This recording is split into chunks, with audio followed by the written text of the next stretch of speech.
الحج أشهر معلومات فمن فرض فيهن الحج فلا رفث ولا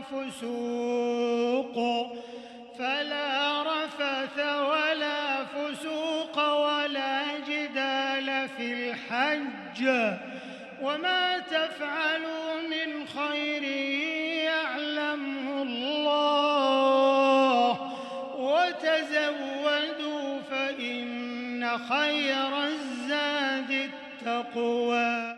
بسم الله والحمد لله والصلاة والسلام على رسول الله وعلى آله وصحبه ومن والاه.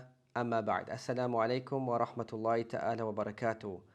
Welcome you to another segment, getting the best out of these days, the blessed days of Thul-Hjjah. And in today's segment, we'll be looking at the Eid prayer and the method of the Eid prayer. For many a time, the question is posed, what is the ruling concerning Salatul Eid and what is its sifa? How do we perform the Eid prayer? So firstly, with regards to the ruling of the Eid prayer, a group of scholars have taken the opinion that the Eid prayer, it is fard ain, meaning that it is a specific obligation upon each and every single Muslim. And this is based upon the hadith found in Bukhari, narrated by Atiyah radiyallahu ta'ala anha, when she said, we were commanded, umirna an-nisa, meaning the women folk, an nukhrija fil idaini, that we should go out to the Eid prayer, al-awatik wa dhawati al-khuduri wa amara al-khuyada ay ya'tazilna musalla al-muslimin. That she said we were commanded to go out during the two Eids, the young women as well as the menstruating females. However, the menstruating females were commanded to abstain from the actual prayer place. And so based upon this hadith, the scholars have derived that the Eid prayer is an obligation upon each and every single Muslim, since those who have an actual excuse not to pray were commanded as well. And this is the menstruating women. And so the fact that they were commanded to witness the Eid prayer, it means that it is foremost an obligation upon the men as well. So this is a strong opinion. However, the majority opinion that Salatul Eid, it is Fardul Kifaya and Allah Azza wa Jal knows best, meaning it is a communal obligation upon the Ummah.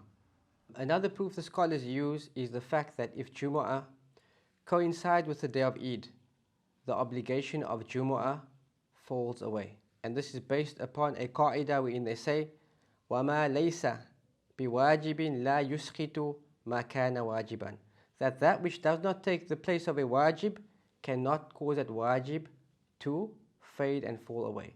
So the fact that if Jumu'ah coincides with the day of Eid and we establish the Eid prayer, the obligation of Jumu'ah falls away. This means that Eid takes the place of Jumu'ah in ruling, and so that obligation fulfills the obligation of Jumu'ah, and this they use as a proof to prove that the Eid Salah is actually a wajib. And Allah Azza wa Jalla knows best. However, the opinion of majority of the scholars is that they have said that the Eid prayer, it is fard al-kifaya. It is a communal obligation upon the ummah.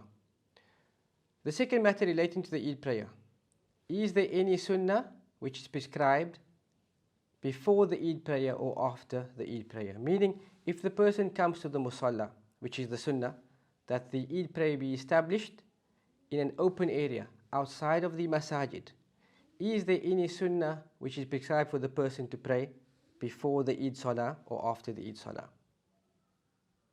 And there is no prescribed sunnah for the Eid prayer, whether it be before or after. Imam Ahmad rahimahullah ta'ala said, لَيْسَ قَبْلَ الْعِيدِ وَلَا بَعْدَهُ صَلَاةٌ قَطْ. He said that there is no prayer before the Eid Salah or after the Eid Salah at all. Ibn al-Qayyim rahimahullah also said, لم يكن هو ولا أصحابه يصلون إذا انتهوا إلى المصلى قبل الصلاة ولا بعد. That Ibn al-Qayyim said that the Prophet ﷺ and his companions never prayed any prayer when they came to the musalla on the day of Eid, before the Eid prayer or after. So the ruling regarding establishing sunnahs before the Eid prayer and after is that there is no prescribed sunnah. However, this is in the instance when the Eid prayer is established in a musalla, an open area outside of the masjid. If the Eid prayer is established in the masjid and there is a reason in our Sharia for a prayer which has been prescribed, then there is no issue with regards to establishing a sunnah. Like for example, if we attend the Eid prayer in the masajid and we enter the masjid, it is permitted for us to pray Tahiyyatul Masjid. So there is no sunnah which is prescribed for the person who attends the Eid Musalla and prays in the open area. However, if the person prays in the masjid, he may pray Tahiyyatul Masjid, but keeping in mind that this is not an actual sunnah of the day of Eid. Number 3, if one misses the Eid prayer, in this instance, does he make qada? And some scholars have said that yes, if the person misses the Eid prayer, he should make qada, meaning he should make up the prayer. And the person should pray it in the exact manner he would pray the Eid Salah, consisting of 2 raka'at and additional takbirat.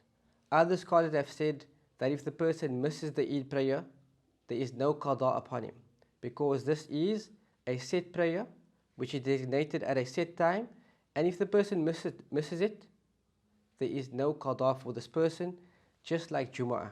In the event when the person misses Jumu'ah in his prescribed time, he cannot make up Jumu'ah by himself. Rather, the person will pray Dhuhr Salah. And so this is a strong opinion, wherein the scholars have mentioned that there is no qada upon the person who misses the Eid prayer. The 4th matter relating to the Eid prayer is in the event Eid coincides with Jumu'ah, what is upon the person? If Eid coincides with Jumu'ah, the obligation of Jumu'ah falls away. For the one who prays Eid, due to what is most clear of all opinions of the ulama, is that the person has established the wajib of that day, and the person will then pray dhuhr in his place.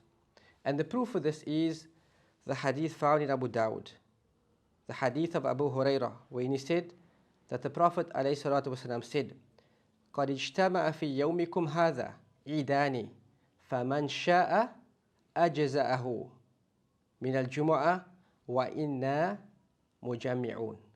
That the Prophet ﷺ said that on this day of yours, on this day, 2 Eids have been gathered and coincides. That whomsoever has prayed the Eid prayer, it suffices him for the obligation of Jumu'ah. And the Prophet ﷺ said, وَإِنَّا مُجَمِّعُونَ. However, we, the Messenger of Allah ﷺ, will be gathering between the 2 obligations on this day. And so, in the event that Eid coincides with Jumu'ah, the masajid should still offer Jumu'ah, since this was the practice of the Prophet ﷺ, giving people the choice of fulfilling this obligation. And if the Muslim gathers between praying the Eid prayer and establishing the Jumu'ah, then this is akmal and better. Finally, the matter concerning the sifatu of Salatul Eid, how to perform the Eid prayer, because people usually are confused. What is the number of takbirat? How many additional takbirat are there? And what do we say? So in the first raka'ah, he should say takbiratul ihram, and this is the initial takbir. And thereafter, he could do 6 or 7 additional takbirat, because of the hadith of Aisha radiyallahu anha, when she said the takbir of Eid al-Fitr and Eid al-Adha is 7 takbirs in the first raka'ah and 5 takbirs in the second, apart from the takbir of ruku', and this is found in Abu Dawud. So based upon this narration, we benefit that when the person commences the salah, the person then does 7 or 6 additional takbirat. And this is based upon what Sayyidina Aisha has mentioned. She did not mention the initial takbir. So for this reason, the scholars differ. After the initial takbir, is it 6 or 7 additional takbirat? Then she mentioned, and 5 takbirs in the second apart from the takbir of coming up from the sujood. So after the person comes up from the sujood and says Allahu Akbar, there is 5 additional takbirat. And in the prayer, the person should recite the Fatiha and recite Surah Al-Qaf in the first raka'ah. In the second raka'ah, he should stand up saying takbir, and when he has stood up completely, he says 5 additional takbirat, and he recites Surah Al-Fatiha and Surah Al-Qamar. So this is the sunnah. The sunnah of the Prophet ﷺ is also that the person can choose to recite Surah Al-A'la, Sabbih Isma Rabbika Al-A'la, and Surah Al-Ghashiyah. Hal ataka hadithul Ghashiyah in the second raka'ah, because this has been narrated from the Prophet ﷺ. And so the Imam should give importance to reciting these surah which has been reported, and to revive the surah by reciting these surahs so that the Muslims can become familiar with it. And so this is some of the rulings relating to the Eid prayer and the mode which we should pray it. We also Allah Azza wa Jalla grants us tawfiq. Ameen ya Rabbal Alameen. Naktafi bihadha. Subhanaka Allahumma wa bihamdika. Ashhadu an la ilaha illa anta. Astaghfiruka wa atubu ilayk. Wassalamu alaikum wa rahmatullahi wa barakatuh.